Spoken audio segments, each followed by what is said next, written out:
காஞ்சிபுரம் வரதராஜ பெருமாள் கோயிலில் வைகாசி பிரம்மோற்சவத்தின் முக்கிய நிகழ்வான திருத்தேரோட்டம் தொடங்கி நடைபெற்று வருகிறது.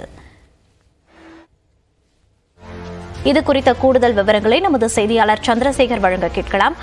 வணக்கம் சந்திரசேகர், இந்த வைகாசி திருத்தேரோட்டத்திற்கு மக்களின் வரவேற்பு எப்படி உள்ளது? விவரங்களை பதிவு பண்ணலாம்.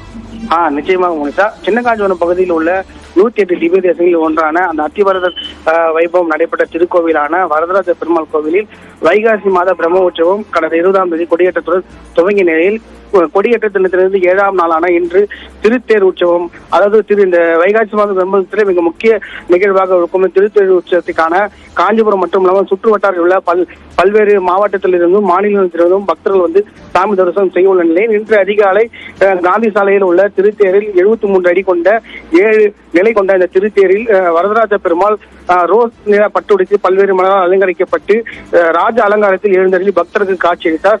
இந்த காட்சியளித்த அமைச்சர் செஞ்சி மஸ்தான் மற்றும் அன்பரசன், மாவட்ட வருவாய் அலுவலர் வெங்கடேசன் ஆகியோர் இந்த திருத்தேரை வடம்பிடித்து இழுத்து தேரை துவங்கி வைத்தனர். இந்நிலையில் காந்தி சாலையிலிருந்து புறப்பட்ட திருத்தேரிலானது மூங்கில் மண்டபம், பேருந்து நிலையம், 4 ராஜ வீதி, பூக்கடை சத்திரம் உள்ளிட்ட பல்வேறு பகுதிகளில் வலம் வந்து மற்றும் ஒரு பிற்பகல் 1 மணியிலிருந்து 2 மணி வரை நிலையில் அடையும்.